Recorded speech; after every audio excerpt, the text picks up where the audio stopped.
Welcome, everybody, to Monday. And it's a Monday after a Super Bowl, which only happens once a year. And yesterday we had a Super Bowl. And Chris, your thoughts on yesterday's game? Well, I think a lot of it played out the way we talked about. Like you and I were just talking a few minutes ago, we saw Raheem Morris make adjustments in the second half where they actually got a pass rush on Joe Burrow. Mm-hmm.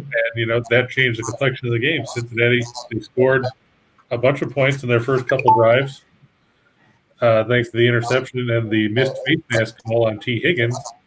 Um, but after that, they only had 5 first downs in their last 6 drives. Burrow got sacked 7 times, which is a Super Bowl record.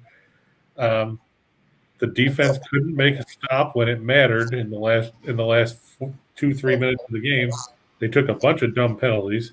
I know a lot of people complained about the defensive holding call, but considering they missed a holding call on the play before, it probably evened out. The thing that surprised me the most was the play calling that Zach Taylor had on that last drive. You hit a pass, make it 2nd and 1. You try to go deep, you throw the ball 15 yards out of bounds. And then on a 3rd one, you don't have Joe Mixon on the field, but you try to run the ball with Samaje Perine, who had 2 carries for no yards. And then on 4th and 1, you run out of the shotgun and you forget to block the one guy that we talked about that you had to block. And if you don't block Aaron Donald, you're probably not going to have a ton of success. And we saw what happened. Donald completely disrupted the play. Burrow tried to flip it out there, but it wasn't going to get completed. And that was it. Well, a couple things at your point. Your point of the 7 sacks, okay? I'm going to speak a little heresy, I suppose. Joe Burrow probably could have saved himself 3 of those sacks. The guy is running right in your face, okay? Throw the ball to the popcorn vendor. Do not stand there and take a stupid sack, which he did. So 3 of those 4 sacks, 3 of the 7 sacks, in my mind, were preventable. He could have gotten rid of the ball. No excuse on the Mixon thing. That is absolutely stupid. Another no excuse. 4th and 1, or 4th and near 1. Yeah, 4th and we'll call it 1. We'll call it 1. Joe Burrow is a pretty big guy, okay? You bring in some big guys behind him. You put him under center. Why these guys on 4th and 1s, and I've seen, Cincinnati's not the only team that's done this. Right. Where you snap the ball 4 to 5 yards behind the line of scrimmage, when all you need to do is get line push, where you could even slide through and get a first down. But if you're Cincinnati, do you think you could actually bank on getting a line push? Well, that's what I'm saying. When you bring in the jumbo package, you're basically saying, all right, I may not, with the guys in front of me, I may not be able to do it. But if I put these, behemoths out there, maybe I can do it. Or maybe you can fake your way out of it, take a step back, and hit a quick pass, or something. Yeah, my process too, that was, even if you go to the shotgun, don't, fake it up the middle. Run what Buffalo does with Josh Allen. Run QB power to the outside. You've got a better chance than you've got trying to throw the ball. Right. In that situation. At least you've got competitive blocking. Right. You do not have competitive blocking when you're 5 yards behind the line of scrimmage. That's not competitive blocking. You're blocking for basically, even if you're run blocking, you're blocking for a pass because you can't let the guys get through. And as we said, when you've got Aaron Donald clogging up the middle, why are you bringing yourself to be in such a bizarre situation? So Cincinnati, now here's the other thing. I got a lot of people, when I was watching the post-game show, saying, well, Cincinnati, they'll be back. Ask Dan Marino about that. Yep, it doesn't always happen, okay? Now, if you're an AFC guy, right? Yep. Tell me that the Bengals are a better team in 2022 than the Chiefs or the Buffalo Bills. I don't know if you can say that Cincinnati's better than, a couple other teams. The Chargers could improve. I mean, they got snake bit in close games. New England will improve, unfortunately, and I hate to say that because obviously if there's only one team in the AFC that I hate more than New England, and that's Miami. But, you're right. And Dan Marino was a prime example of somebody that, he made it there in his second or third year, and everybody said, yeah, the Dolphins will be back. And he played, 15 more years? Yeah. And it's not like the Dolphins didn't make the playoffs. I mean, or that they had bad years, okay? The Dolphins had good years. They just didn't make it back to the Super Bowl. Well, right. And that just shows you how difficult it can be. And that's what, I heard last night about 657,000 times from the same guy who I swear was probably high on Twitter about how, the Chiefs won a Super Bowl and Patrick Mahomes owns Buffalo and everything else. Mahomes lost, so it's not like you were even in the Super Bowl yesterday to begin with. Mm-hmm. B, everybody overlooks, he won the Super Bowl, he lost last year.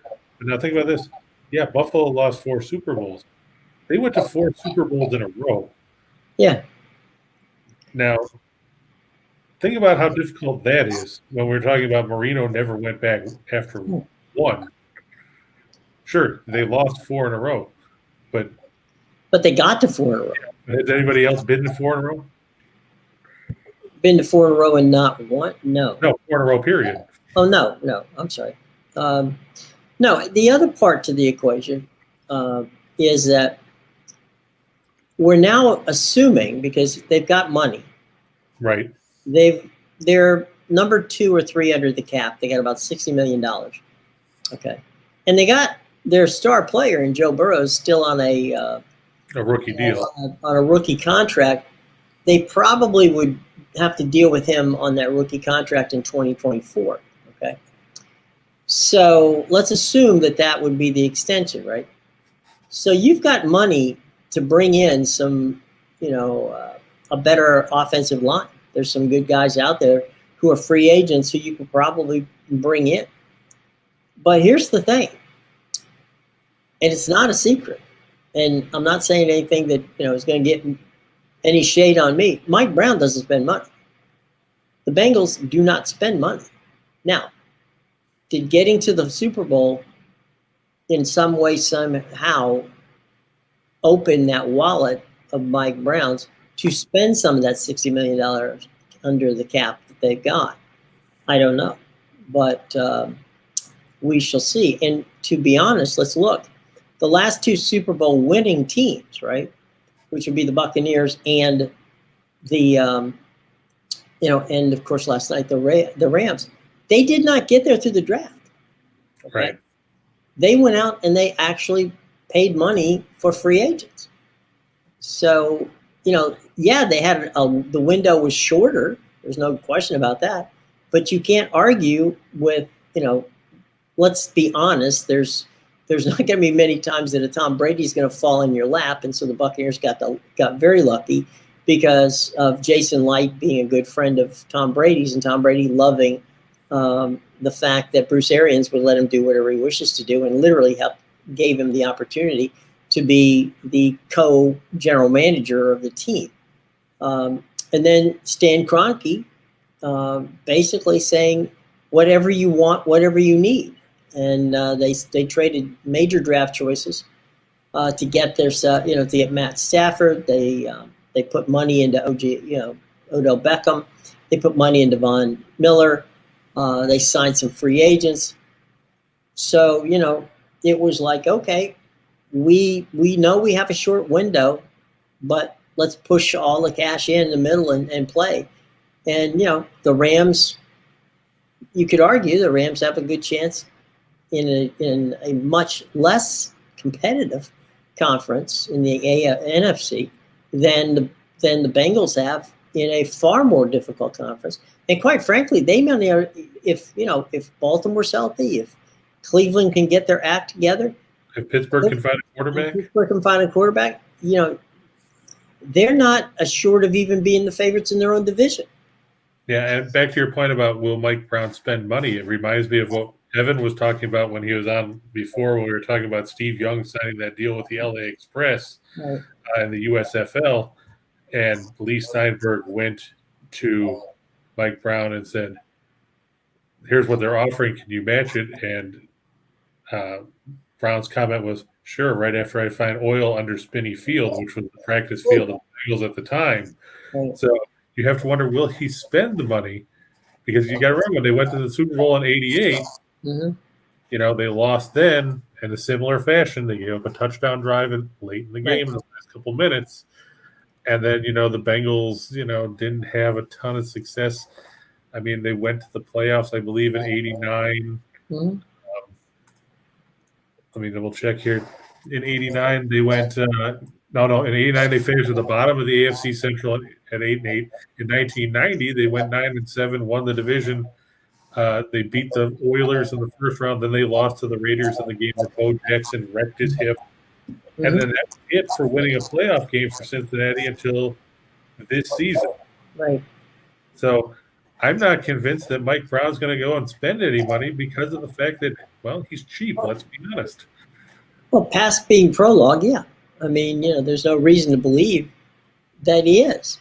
And so the assurances of Joe Burrow and the Bengals returning to the Super Bowl in the near future. And let me just say, in fairness, okay, Joe Robbie owned the Miami Dolphins at the time that Dan Marino was in. Right. Joe Robbie spent money. It wasn't. I remember all the guys he brought in to try to knock Buffalo off in the early '90s. And the Buffalo team that you're speaking of was every bit as dominant in their day as the Patriots were in more recent time. So getting past Buffalo was not an easy task for Miami. And Joe Robbie continued, year in and year out to spend money to make money. To get past it, he just couldn't do it. And, I felt sorry for Danny because Dan was a good guy and a talented quarterback. And came from about, if I'm not mistaken, about 12 miles away from the guy who kept beating him, and that was Jim Kelly. Both of them were Western Pennsylvania boys. And both of them played their hearts out and were as good at quarterbacks as you'd ever want to see. But at the end of the day, it's all about, putting together teams that can win. And you had two organizations at that time in Miami and Buffalo who were committed to it. I don't know if Mike Brown is committed. And I agree. And we'll see. And the big thing, going back to what we were talking about Cincinnati's offensive line, I saw a stat that Burrow was getting rid of the ball in 2.35 or 2.39 seconds in the first half. It was the fastest number of the season. But you look at the stats, and they say that on pass block win rate yesterday, which is holding your blocks for 2.5 seconds, Cincinnati had a pass block win rate on their offensive line of 18%. If you're getting beat the equivalent of 4 out of every 5 plays, you're gonna be in trouble, and that's basically what happened to them. They unraveled because of that. Well, the other part to the equation, we'll wrap this one up, but the other part to the equation is that Joe Burrow and the talent that is in the skill position situation, to only be down by 3 points or lose a game by 3 points in a Super Bowl after being sacked 7 times is a testament to how talented that team is, or that group is, I should say, not the full team. And he won the game against Tennessee, being sacked by 7 times in that game. He was sacked more than any quarterback in a Super Bowl. He was sacked almost, 60 some odd times during the regular season.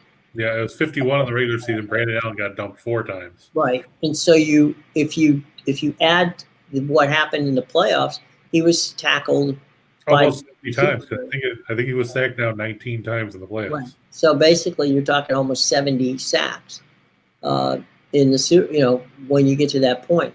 So at the end of the day, there's no question that Burrow and his, and his receivers and Mixon as a running back are talented. And the defense is decent. So they're not that many players away. Again, the question is, will Mike Brown spend cash? And who knows? There's also the fact, you can have regression. I mean, we've seen some of these guys, they have big years and they regress. Or somebody else that gets way better. Mm-hmm. I mean, you can see these teams that have multiple first-round picks and everything else. What's to say that somebody else doesn't, jump up next season? Like you said, Baltimore could get healthy, figure things out, which God forbid that ever happens. Pittsburgh could find a quarterback. The Chargers could figure out how to play defense in close games, or maybe not, go for it on every fourth down. The Raiders could turn things around. I mean, there's so many teams in the AFC that weren't that far off, and you have to remember that this was a Cincinnati team that was only 10-7 in the regular season and won their division because the rest of it was bad. Right. Well, anyway, it was fun. We were right, which is good. It's always nice to be right. I even got the Gatorade color right. There you go. How about that? We had some fun prop bets from people that were asking questions yesterday. So I hope that you guys out there enjoyed the Super Bowl and that you did well. So there you go. All right, so we got some college basketball and some other fun stuff to get to. So without any further ado, let's go to the hardwood and see where we're going tonight. Yeah, I trimmed that down and it still went long. Oh, well. Yeah, we've got Colgate at home tonight in the Patriot League. They're going to host Lafayette. We talked about Colgate last week because they've been on a roll, and they continued that roll this weekend. The Raiders now 14-11 on the year, and they lead the Patriot League with their 10-2 conference record. Lafayette is 8-15 and 5-7. The Raiders 8-1 at home. Lafayette is 4-7 on the road. Colgate comes into this one winners of 10 of their last 11 games, including 6 straight. They took down Loyola of Maryland on the road over the weekend after beating Lehigh Wednesday in a game that we talked about. You have to look at the fact that, Lafayette does not score a ton of points. They're 297th in scoring offense, 66.3 points a game. They don't shoot all that well, 42.2%. They don't shoot well from three, 31.3%, and their 289th free throw percentage at 67.9%. That's not really going to get it done when you're leaving 1 out of every 3 free throws off the mark. If that didn't help, they're not good on defense either. They're 266 in scoring defense. They're 265 in field goal percentage defense. You have 8 threes a night after 325th in three-point defense. You have to factor in, too, facing a Colgate team that has a ton of offensive weapons. They're 82nd in scoring offense at 75.2 points a game. They're 58th in field goal percentage. They shoot 51.8% from 2. And they will kill you from perimeter if you give them half the opportunity. They're 14th in the league or in the nation with 10 threes per game. They're 6th in three-point percentage, shooting better than 39% from beyond the arc. Lafayette is 1-5 against the spread in their last 6 after an ATS win. They're 1-5 in their last 6 after a straight-up win. Colgate has won their last 4 against the spread after a straight-up win, and they've taken 5 of the last 7 meetings between the teams, including prevailing 72-61 on the road back on January 31st, playing at home where Colgate likes to run and gun. I mean, their last 2 wins, they beat by 27 at home, then they beat Lehigh by 16. They beat Bucknell by 14, and they beat that same Loyola team that they just beat by 13. I'd like to think Colgate will take their business tonight and run that win streak to 11 out of 12 as they get their 15th win of the year. Pat Skill's team making some noise. Look out for them in the Patriot League later this month. I'll tell you what, it's Colgate and Navy. It looks like they're going to come to a big showdown here in the not too distant future for that Patriot League title. Yeah, because Navy's 10-4, Colgate's 10-2, Boston U is 9-5. Right. So there's some key games, and we're getting to the stretch drive. So that means that we got some stuff going on there. Yeah, our buddy Steve Bender have Navy at American on Wednesday night, right up there in DC. Yep, absolutely. Maybe we'll grab Pete on Friday, see if he can chat with us, because they'll be coming up in that game against Colgate in the not too distant future. Yeah, they play in the regular season finale on February 26th. So a week from Saturday. Guys, with your questions out there, I know you've got some Super Bowl leftover questions. We will get back to those in just a few minutes. Okay, so hang tight, Joan and Mike and Ryan and guys, we will be to you. Don't worry, we'll get to you. All right, from Colgate and Lafayette, we go to our good buddies up in Vermont. Yeah, those people just keep pouring the syrup for us. Yep, John Becker's team. They've played some great basketball. They've been very, very. To quote Chico Escuela from the old Saturday Night Live skits, Vermont has been very, very good to us. That's right. They're on the road tonight against the Hartford Hawks. The Hawks 10-10 overall, 7-4 in the America East. Vermont 20-4 overall. They are unbeaten with a perfect 12-0 mark in America East play. Catamounts, they've won now 14 straight games after they took down Albany 76-63 on the road over the weekend. We talked about them on Wednesday, the same day we talked about Colgate, when we said that they were going to crush Binghamton, and they did us a favor and kept Binghamton in the game. It was final score was 82-51. So it was a close game until the opening tip. Yeah. The Catamounts are 99th in scoring offense, 74.4 points a game. They're 5th in field goal percentage at 49.6. They shoot 59.5% from inside the arc. They're 50th in three-point percentage at 36.5%. And we talk about this a lot, Jim, especially when we're talking about mid-majors. They knock down free throws. They're 25th in the country at 76.6%. So Vermont, when they get a lead, they're going to stranglehold on you because they're not going to miss at the line. Mm-hmm. Hartford 267th in scoring defense, 308th in field goal percentage defense, 303rd. This team shoot 52% inside the arc, 291st in three-point percentage defense at 35.6%. Catamounts 5-0 in their last 5 on the road against teams with a losing home record, 5-1 in their last 6 on the road. The Hawks are 0-5 against the spread in their last 5 at home after 3 or more games on the road. Vermont has a 53-25 advantage in the all-time series. They've won 14 of the last 16 meetings between these teams. 11 of those 14 wins have come by at least 11 points. I look for the Catamounts. We talk about that. You play Vermont, you get some maple syrup, you get your butt kicked. You leave. In this case, it's going to be Vermont going to Hartford. They'll bring some maple syrup with them as a parting gift, but they're going to beat up Hartford and then leave with a win. Yeah. There's no question. All right, so let's go from Vermont and the Hartford Hawks. We're going to go to the NHL. Yeah, and we're going to start with Winnipeg. The Winnipeg Jets favored over the Blackhawks in a Central Division battle.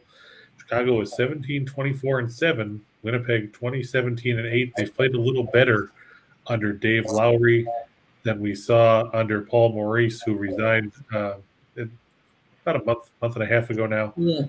The Jets 11-8-1 at home. Chicago 9-13-4 on the road.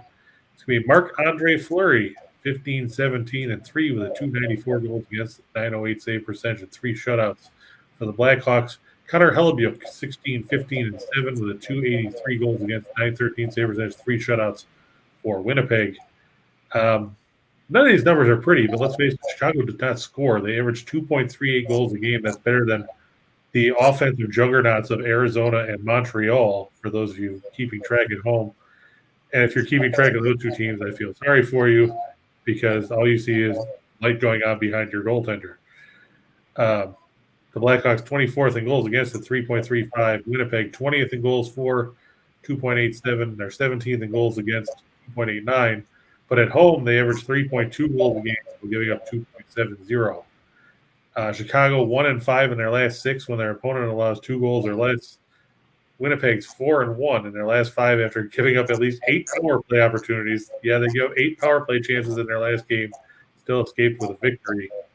The Blackhawks 2-9 in the last 11 meetings between these teams, and they've dropped 7 of the last 8 meetings in Winnipeg.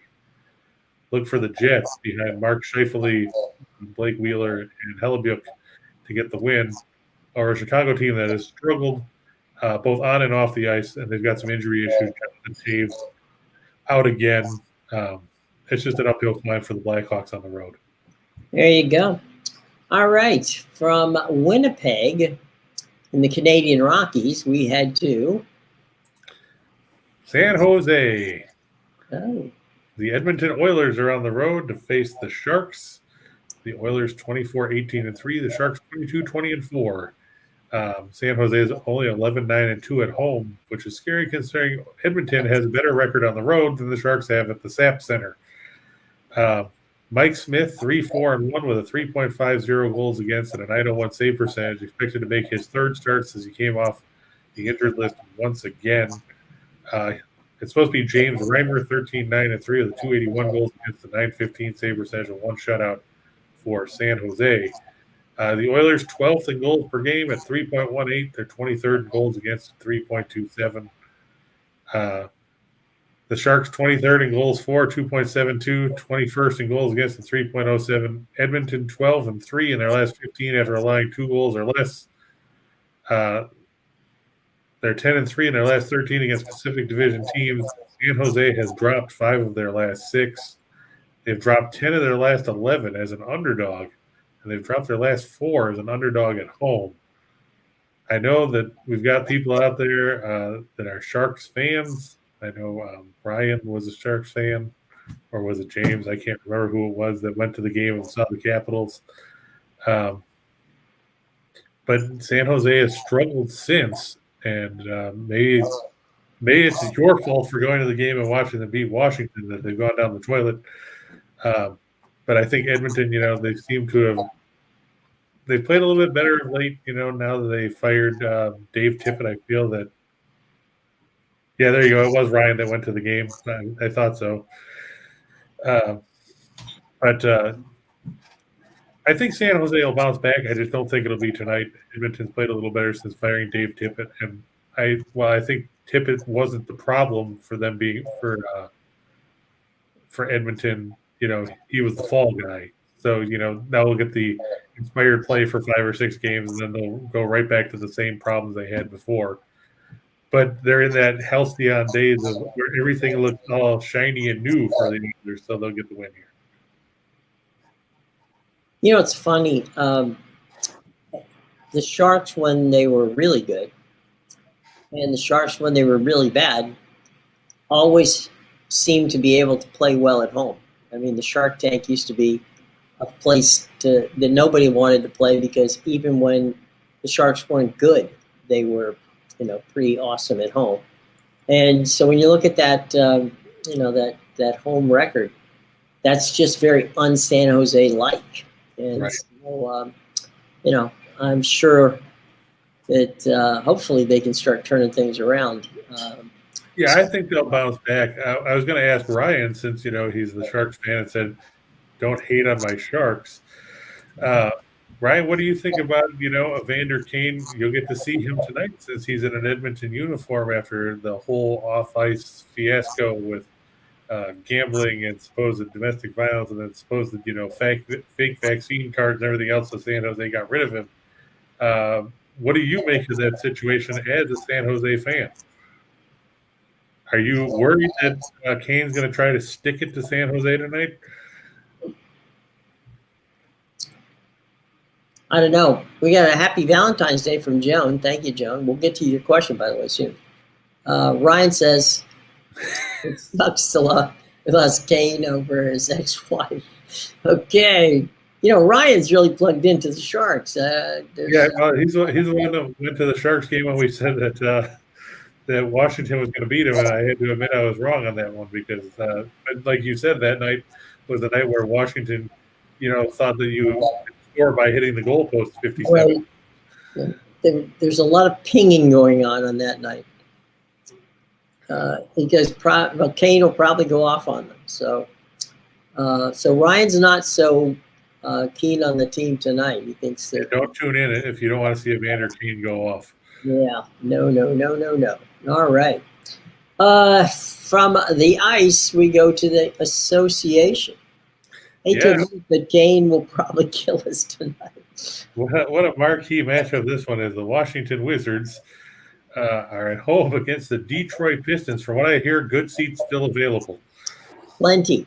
for $3. Preface it by saying plenty of good seats are still available. Yeah, for $3. You can No, probably, no, I don't. I can luxury assure you that's not the deal. Yeah. I was gonna say you can probably sit in a luxury box for $8. Yeah. Um, Check StubHub before you do it. the Wizards 25-30 overall. The Pistons are 12-44. They're just 4-24 on the road, which makes that 14-15 home record for the Wiz look downright good.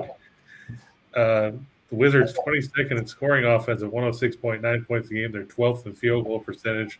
They're 28th in three-point shooting. Detroit 27th in scoring defense, giving up 112.8 points per game. They gave up 141 to Charlotte the other night after getting drubbed by Memphis the night before. They're 29th in field goal percentage defense. They're last in three-point defense. If that wasn't bad enough, they're second worst in scoring offense at 102.5 points a game. They're second worst in field goal percentage at 42.1. They're second to worst in three-point shooting at 31.6. Thank God for the Thunder, as all Detroit fans are saying, because they're worse in each of those categories than Detroit. The Pistons 0-4 against the spread in their last four overall. They're 0-4 in their last four after a straight-up loss. And they're 0-4 in their last four as an underdog. If that wasn't good enough for you, the Pistons 0-6 against the spread in their last six meetings in Washington. Of course, there's a couple big trades involving these teams. Not so much for Detroit because they just traded around bits and pieces. Frank Jackson won't play tonight with a spine or with back spasms. A bunch of guys down in the G League, not really a factor there. Bradley Beal, of course, is supposed to be done for the year after wrist surgery. Right. Daniel Gafford out as he's conditioning back after being in the protocols. And, of course, the recently acquired Kristaps Porzingis out tonight with a knee bruise. You know, the Washington traded Montrezl Harrell to Charlotte. I was a bit surprised by that. But Jim, give me your take. What is Kristaps Porzingis going to bring to the Washington Wizards? You know what? This is one of those trades where neither team got helped. I don't know what the heck was thinking because they got a guy they don't particularly need. Well, let me preface that. Washington used all the help they can get, so let me preface that. But that being said, you know, you look at trades and you go, okay, where's the upside, right? Where's the upside for one team? Where's the upside for the other? I can't find it. We may need Indiana Jones to go looking for it, or somebody who can do some deep diving there. Where's Columbo? Yeah, I got no clue. Sir. Yeah, we need some heavy duty. Forensic work there. But no, I got no clue because clearly the guys they got rid of were not helping the Wizards. Okay, so that's there. We got that. But they're not going to help. They're not going to help Charlotte either. So I really, I'm sorry, I'm perplexed. I got no clue as to why the trade was made. Now, what they did do is they offloaded money. All right, so they got rid of contracts, but they took on contracts. It wasn't as much, but it's enough. And in theory, they got a guy who could help them, but he hasn't been healthy for much of his career, to be honest. But certainly not in the last 6 to 8 months. He's been terribly, hampered by injury. So I don't know. I'm clueless as to why they would. This one is almost as perplexing as why the football team became the Commanders. I don't think Wes Unseld Jr. went out and said, "Get me Kristaps Porzingis." I'm sure that's exactly what he went to the general manager and said, "Please go out and give me that guy." And of course, he got him. And there's a reason why he can get him. Because now James says, "Let's put some money together and buy the team." Which team are you talking about there, James? What team do you want us to buy? I heard you buy the Arizona Coyotes for a nickel. That's too much. Yeah, the Arizona Coyotes are trying to get their new arena. Yeah, I saw they signed a multi-year deal to play at Arizona State. Yeah. For the short term. That's not a very big arena, but at least now that Arizona can say they sold out the building if it only holds like 5,000. Yeah, right. It's a practice facility. All right. Well, let's go from the Wiz in Detroit to the Big Easy. Raptors and the Pels. Yeah, this one down the Big Easy. Like I said, Toronto's 31-24. New Orleans 22-34. Toronto had their 8-game win streak snapped by Denver Saturday night. They lost 110-109. New Orleans has lost a couple in a row. New Orleans is 12-15 at home, which is weird. Toronto 15-11 on the road. New Orleans is 26th in scoring offense at 105.8. They're 26th in field goal percentage. They're 27th in three-point shooting. Toronto is 9th in scoring defense. They're 19th field goal percentage, 21st in three-point defense. It'll be interesting to see how C.J. McCollum fits in with New Orleans now. I mean, obviously they needed a perimeter threat. Of course, Zion Williamson still not playing. I don't know if we're going to see him this season or not. Larry Jr. Possible not. Yeah, and I was talking about this with my brother the other day. This is Williamson's third year in the league. He's played a grand total of 84 or 85 regular season games. But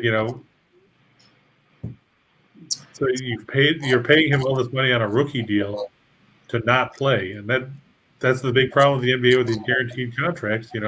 John Wall hasn't played all season; he's still getting paid $44 million or whatever it is.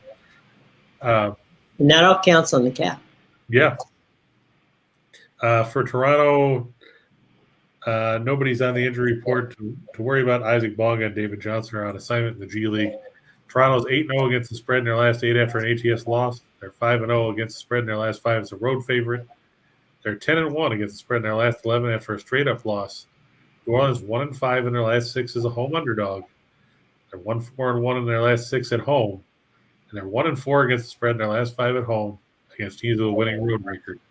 I'm surprised the line's only 4 points, given the fact that Toronto doesn't have anyone to speak of on the injury report. So you can see Siakam and Fleet and Anunoby and Trent Jr. and Scotty Barnes and insert name here, probably Vince Carter, Tracy Brady's going to come back, Antonio Davis.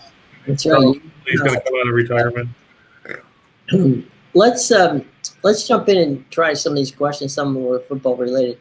By the way, while you're here, smash the like button and subscribe, okay? Because we love it when you smash the like button and subscribe, because that makes us better and it makes us know that you care. All right. So Joan was talking about that there's a lot of new coaches, and will they make a difference? Now, my personal theory, and I'll let Chris give his in a minute, but my personal theory is there's a reason why somebody gets a new coach, okay?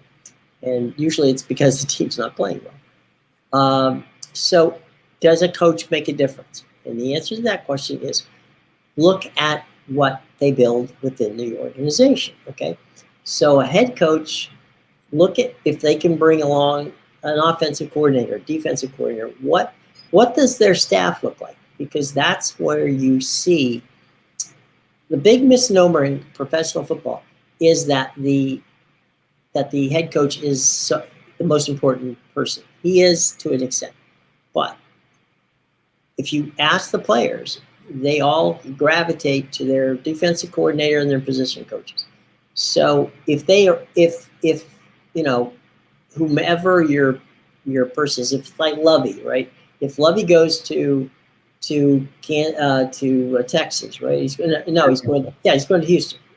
If Lovey goes to Houston and Lovey's allowed to bring with him or recruit some good offensive and defensive coordinators and some position coaches, then the Texans could very well be on the upswing. Same in Denver, same in Chicago, same everywhere you got a new coach. It always depends on the coordinators, and also look at the roster you have and see if the person that's coming in has really done anything that meshes with that roster.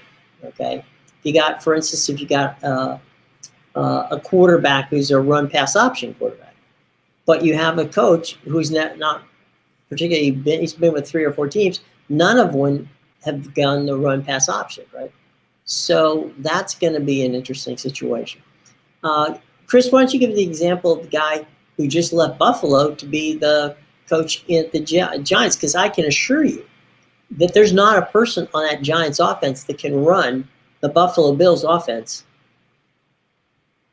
in case I'm totally wrong. But I just don't see. So I think that he's going to have, if that's what he's going to want to do, is run a Bills type offense and do it in New York, that he's going to, the players are not on the roster at this point in time to do that.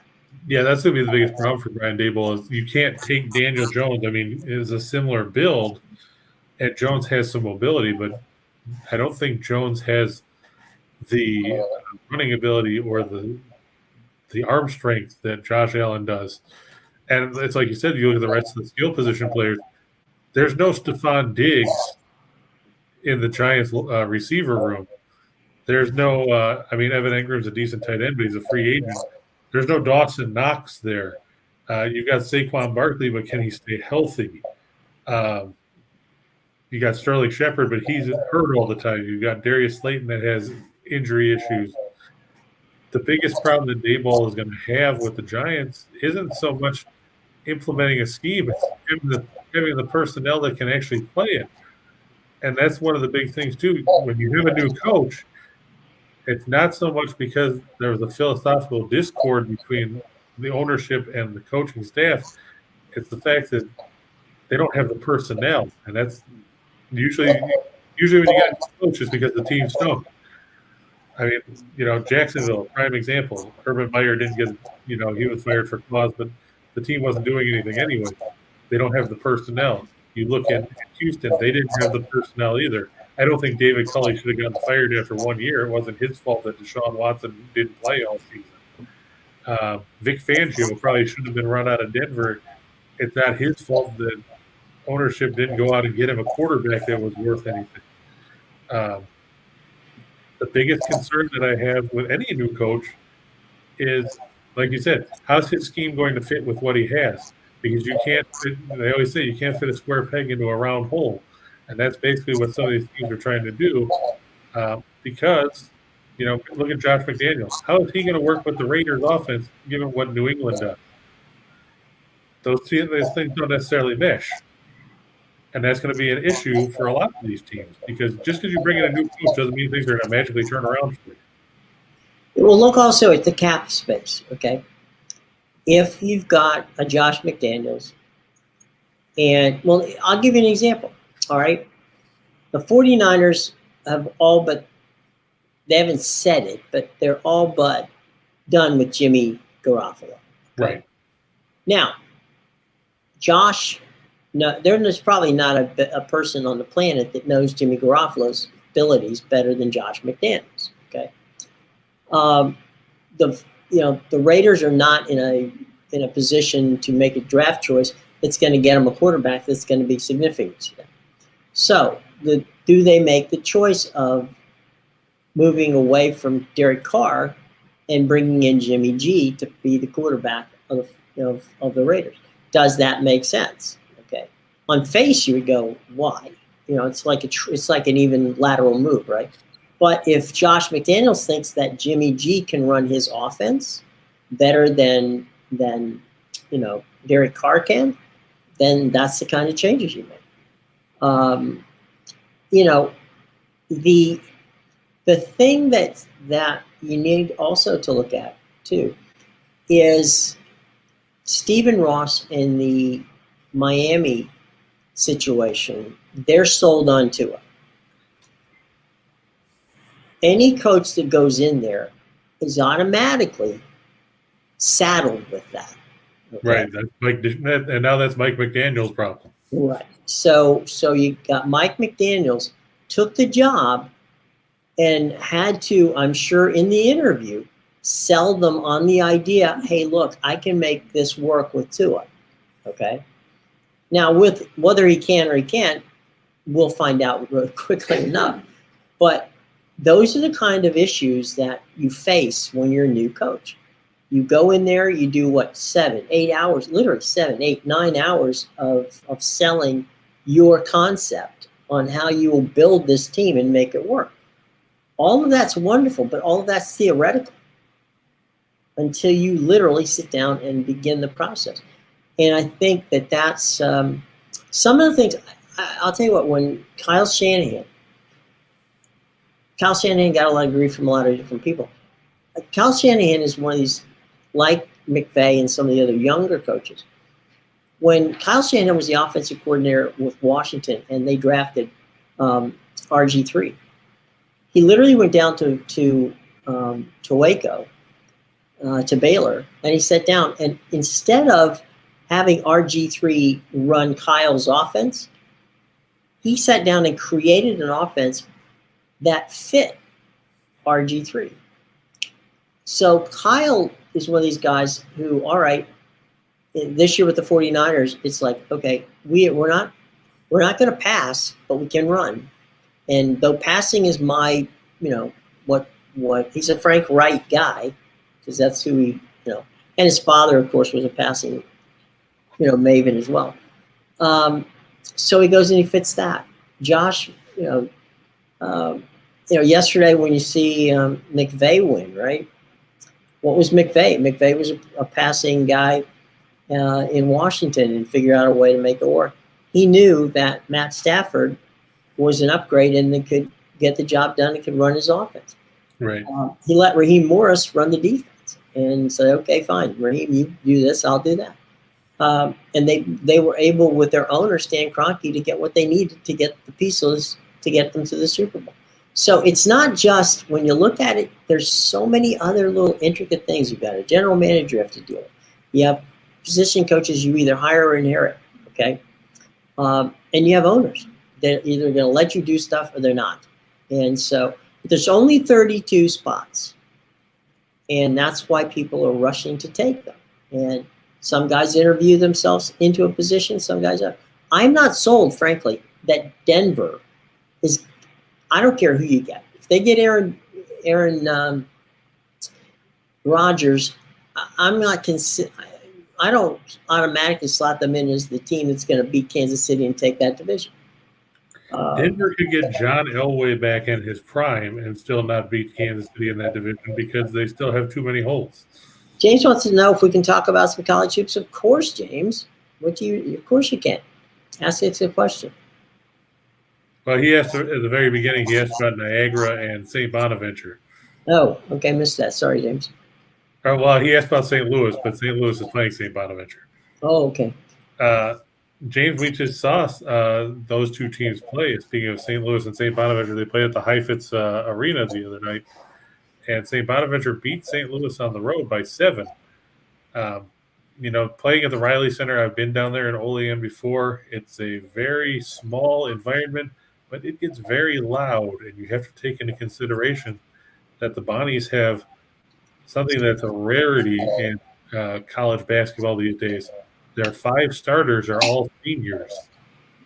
When's the last time you saw something like that?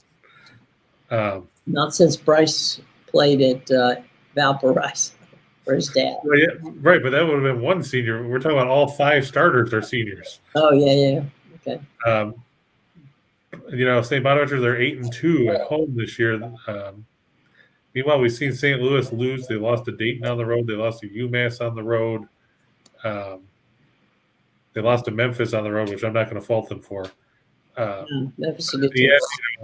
I think, experience and home crowds go a long way. I know Yuri Collins and Gibson Jimerson, they're good players for St. Louis, but I think, St. Bonaventure found something that worked Friday night on the road. I think they'll prevail at home to sweep the series and push themselves back up the ladder in the Atlantic 10, which is a crowded conference.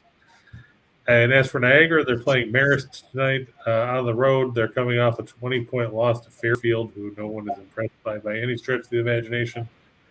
Apparently, they got hung over after they beat Iona at home last week because they, like I said, they went on the road and laid an egg, losing by 20. Marist has back-to-back wins. They beat Monmouth by 25 on the road. Then they beat Canisius at home. Not a great basketball team. I never understood why Reggie Witherspoon went to the University of Buffalo to go coach there, though that did bring Nate Oates in for a while. I think that Marist playing at home, the Red Foxes will get the win there. Niagara will just look to March 5th as a revenge game at the Gallagher Center.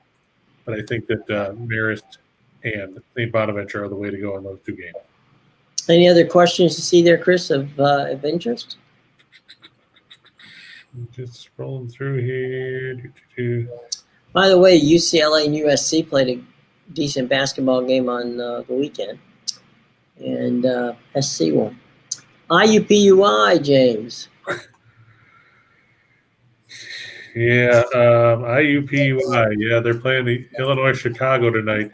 Now, see, John texted me about, or Twitter sent me a message on Twitter about the game against Cleveland State the other day. He said he thought Cleveland State or IUPUI, he thought they were going to cover. I said Cleveland State was going to be pissed off because they had lost to UIC 2 nights before. And I said that they're going to be pissed off. They're playing at home. IUPUI doesn't stand a chance. And, of course, final score of that game was Cleveland State winning 83-45. And, a typical close game for the Jaguars. Do I think there's value? What's the line? Is it still 16 or 16.5? Let me see. UIC. Oh, it went up. While you're waiting, we got this one from Ryan. Yeah, that line went up to 18. Kansas. Sure, Kansas.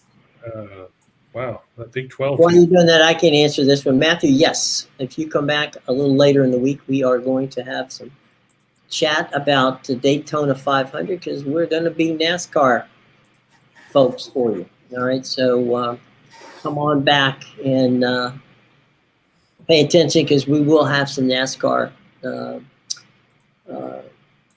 bets coming down the pike here. Do you have any favorites, Matthew, for this year's 500? Let me know. All right, I'm going back to what James was asking. Do I think there's value in UIC? I don't have any faith in IUPUI to cover anything after I watched them play against Cleveland State. You could probably lean towards the under because God knows IUPUI love unders. But I think UIC will find a way to cover it in this one. We've talked about numerous times about how IUPUI is last in scoring offense, second last in field goal percentage, fourth last in three-point shooting, horrible in free throw percentage, and it kind of negates the fact that they're middle of the road defensively.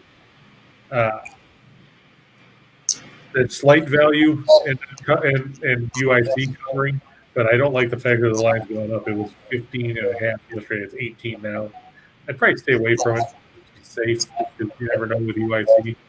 They upset Cleveland State, but they can turn around and play down to their level of competition as well. I mean, the first meeting they won by 2 on the road, so the possibility of IUPUI covering is there, but it's just too sketchy. Both teams are not good. Kansas over Oklahoma State. Well, Oklahoma State's not good on the road. They're 2-6, and they're just 2-5-1 when it comes to covering on the road. I think Kansas should take care of business as long as Agbaji and Christian Braun stay out of trouble. I know losing Remy is a blow for them, but. Jones' question about China and Canada. I don't see how Canada loses to China tonight. Yeah, I don't think they'll lose. I don't know what the odds are on it, but about -8 zillion. The Chinese goalkeeper is a United States kid who plays college hockey. So no, I think you're safe with Canada. Matthew's saying that he's feeling Kyle Busch seems to be on the tail end of his career. I wouldn't argue with that point. Matthew and Chris and I will work on this one. Yeah, Joan, you're right. Canada is awesome. But here's the thing.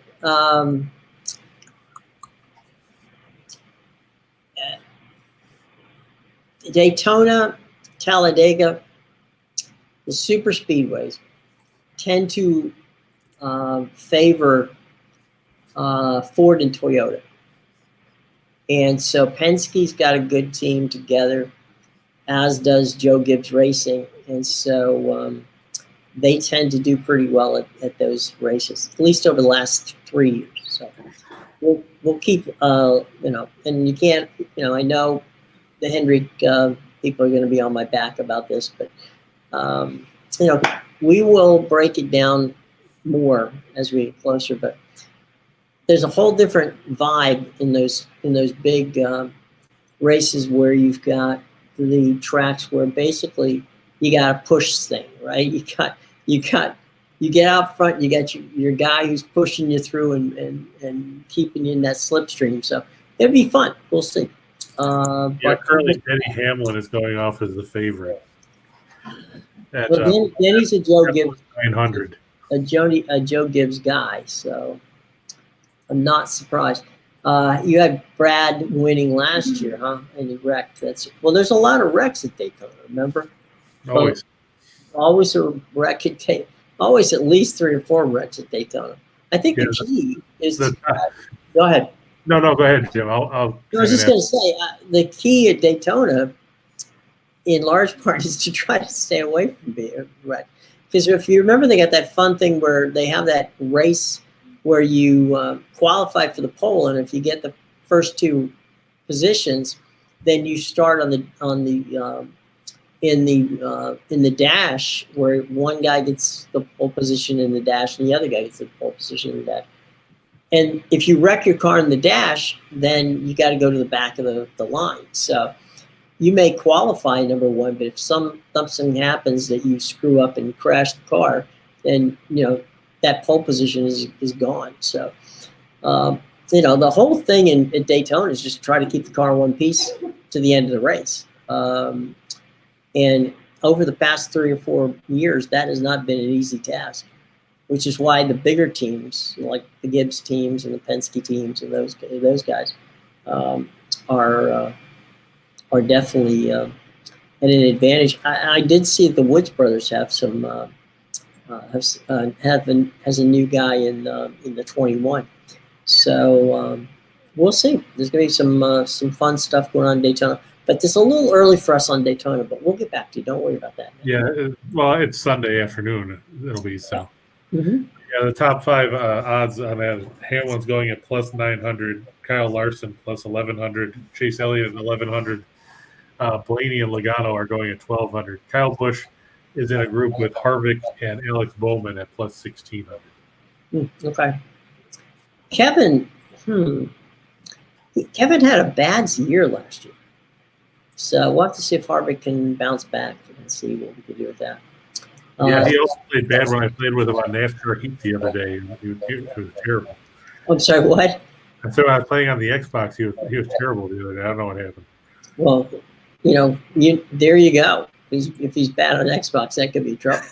Were you running him at Daytona, or where were you running? Yeah. They're in Talladega.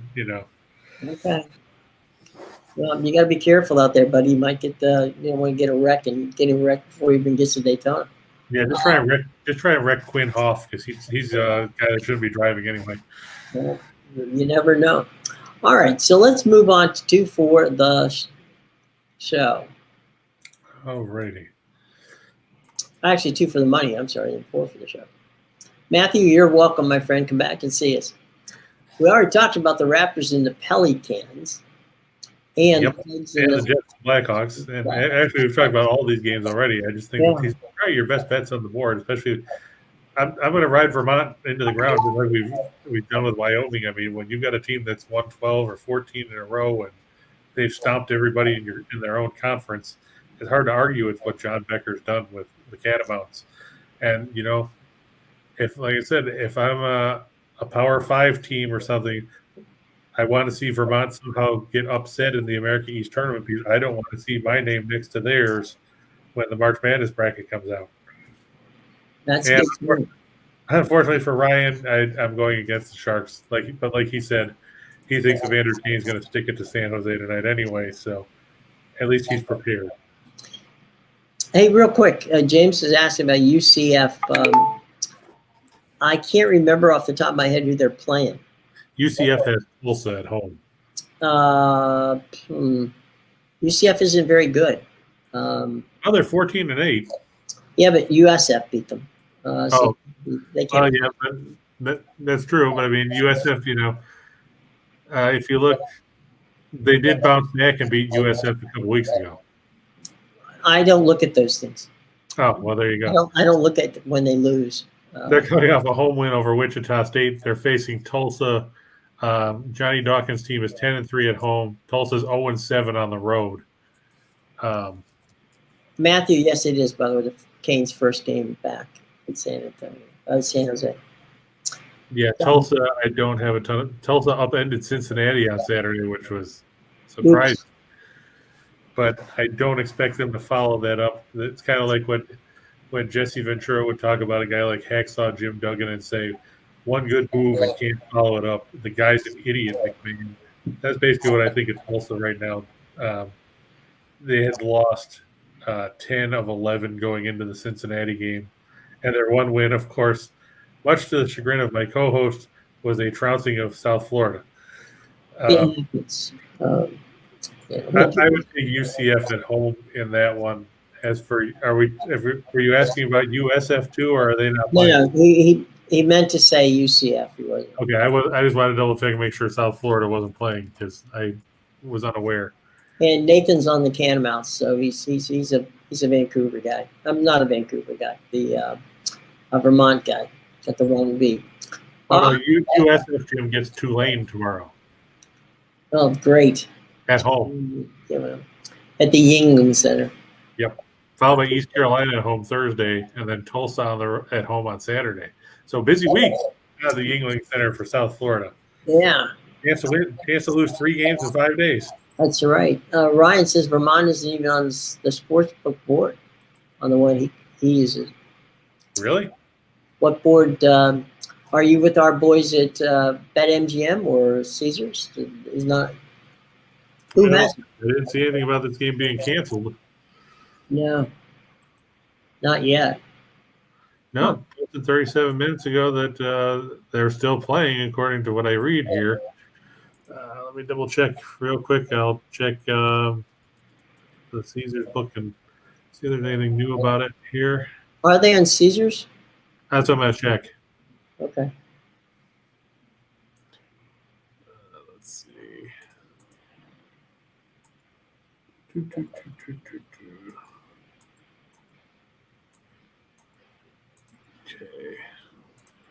Just pulling it up here. All right. College basketball. This is when it's in Dover, Downs, Delaware. Yeah, Vermont's still on the board. I see it minus 11 at some books. It's minus 11.5 at others. Caesars has it at minus 11.5 over under 137. Is it? So they're playing. DraftKings has it. PointsBet has it. Win has it. Superbook has it. So does BetMGM. All right. Both off at 7 p.m. So there you go. All right. So my book wouldn't even offer it. You already know. Thank you, Nathan. You're right. Probably. Ryan says Dover Downs. Is that where they're playing the game? No. I think that's his sports book. Oh, all right. Okay. So yeah, they do know it's too easy. They do know those two. They don't want to get or give out sucker bets because Vermont's won 14 in a row. Yeah, maybe they don't want to lose any more money. Okay, let's go to 4 for the show. All right. We've got Dayton -2 on the road against Rhode Island. Rhode Island had lost 6 in a row before winning Friday over Davidson. Dayton's played some very good basketball. They've won 5 out of 6. I like the Flyers on the road. They already beat Rhode Island at home. I look for them to get the road win here. That's probably going to be a low-scoring affair. The first meeting was 53-51. The over-under was set at, I believe, 124, which seems like it's way too high considering they scored 104 points in the first meeting. It's actually gone up. It's at 125 or 126. I don't know what kind of offensive bonanza they think these teams are going to have all of a sudden, considering how poorly they played the first game. But hey, why not? Norfolk State. It's going to be one of those fun games. They get to play Delaware State. The Hornets come in almost as bad as IUPUI. The Hornets come in with an impressive record of 2-19, including a 91-78 loss to Salisbury, not Salisbury Steak. So they've lost 17 in a row, and their 2 wins were over non-Division I programs. So what we're saying is Stan Waterman's team is bad. Yeah. Trying to be polite about it, but there's no real way to get around it. Norfolk State won by 29 at home when these teams met back on January 12th. I don't expect a whole lot different here. It might only be a 20-point game, but I'm going to lean towards Norfolk State. Toronto on the road over Seattle. The puck line is plus 105. The money line is 250. It's going to be Jack Campbell against Philip Grubauer again. The Leafs got Demko the other night as Thatcher Demko backstop Bruce Boudreau's team to a 3-2 win. Toronto's going to be mad. They're going to come back with a vengeance tonight, unfortunately for Seattle. And the Bulls minus 4.5 over the Spurs. I know Zach LaVine won't be playing for the Bulls, but let's face it, San Antonio is brutal, especially defensively. Goran Dragic, he was acquired at the trade deadline. He's not with the team. He's probably going to be bought out and he'll go somewhere else. Talk about taking your ball and going home twice. He did it in Toronto. Now he's going to do it with San Antonio just so he can try to maneuver somewhere else. The Spurs that struggled on the road, they won't get a win here either. Hey, kudos to Nathan, who had a Super Bowl parlay last night. He had the Rams with, I don't know where he got this, 2.5. So it was minus 2.5. So he got that deal. And he had it under at 50. So kudos to you, Nathan. Yeah, getting it at minus 2.5 was a boost because if you get it at 3.5, you were screwed because that missed an extra point. And it went off at kickoff at 4.5. So yeah. And we were talking yesterday. We thought it might go up to 5, but it never moved. It hung at 4.5. So good for you, Nathan. All right, now if you had wagered that in there with blue Gatorade, you would have been really good. Yeah, you got a triple. All right, so now get ready, get set for the entire menu here. There's a little bit of everything for everybody.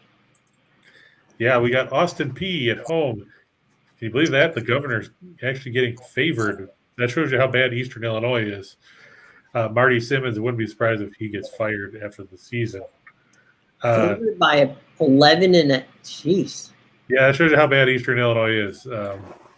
Just to give you an idea, the Panthers come in with a record of 5-20. They did beat Tennessee Martin the other day at home. Their lone road win was over Tennessee Martin a couple weeks ago. So outside of Tennessee Martin, the only other team from Division I they beat was Tennessee State at home. That was a 2-game win streak for them back at the end of January. They've been smoked by a whole bunch of teams. In a stretch of 4 straight games against Murray State, Southeast Missouri State, and Belmont, they lost by 26, 40, 29, and 34. They also lost by 26 to Tennessee Tech. I think that Austin P, strange as it sounds, will get a win by double figures. And we'll never see Austin P on this side of the board again as a favorite.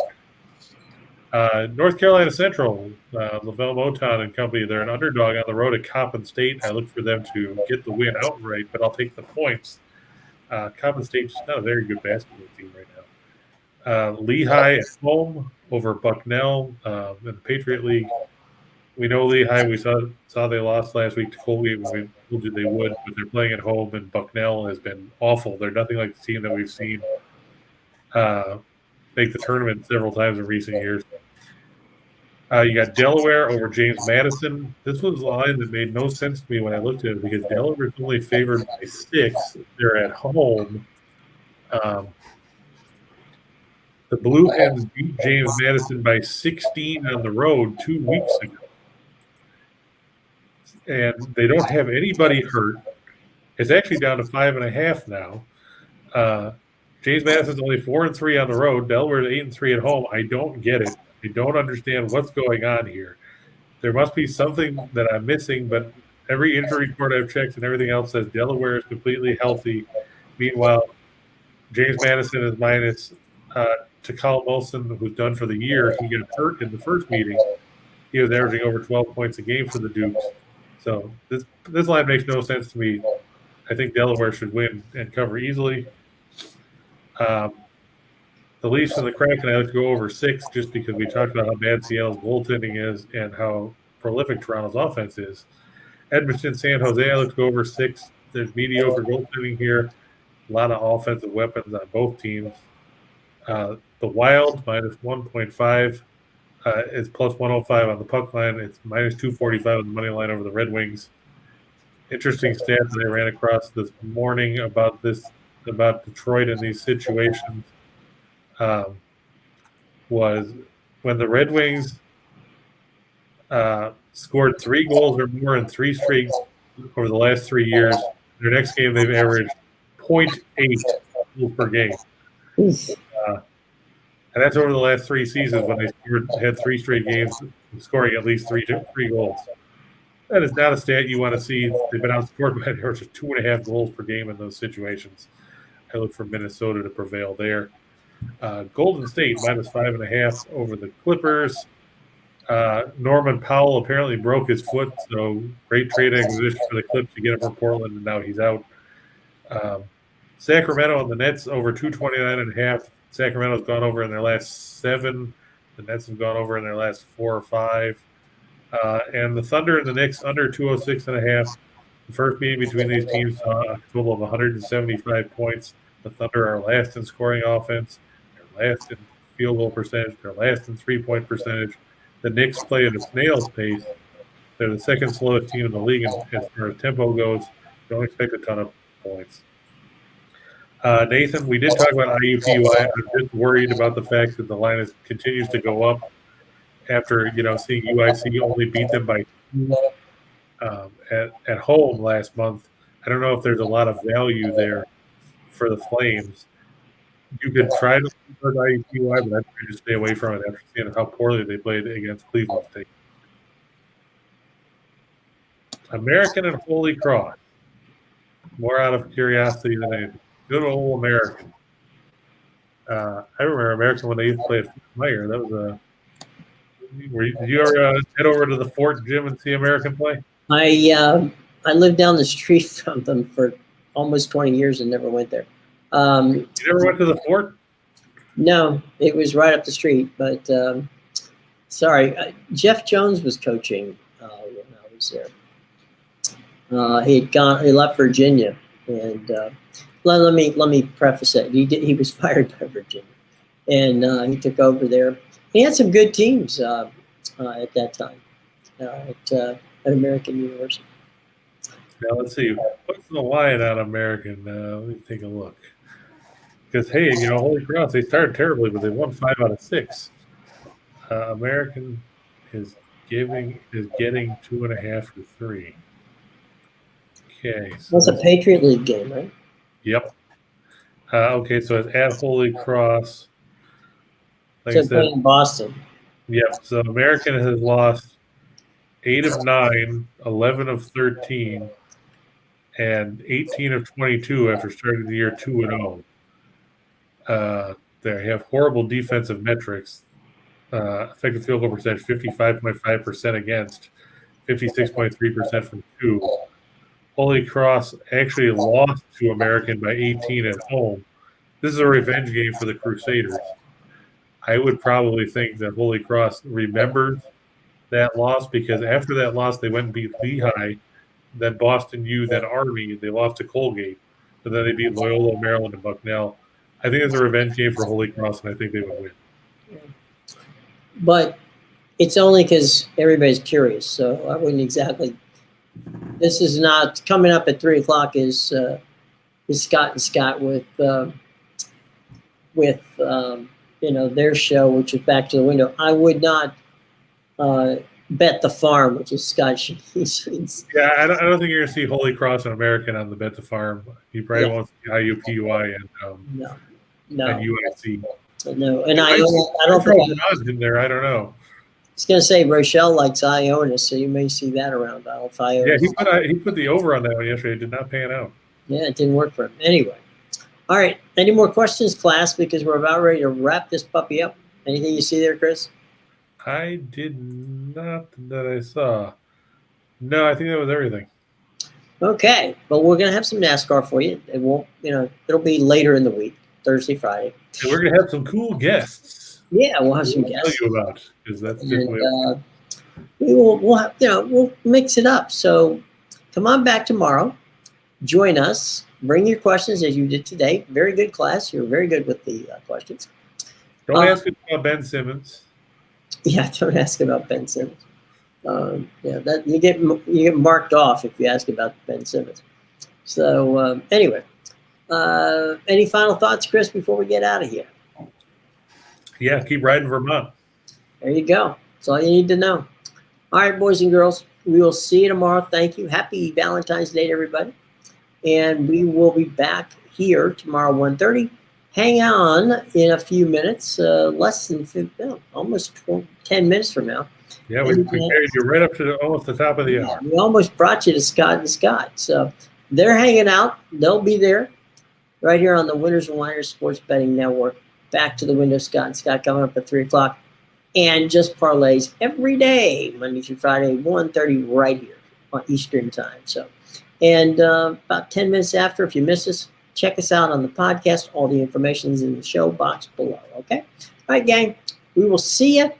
Have a lovely evening, and we are almost out of here.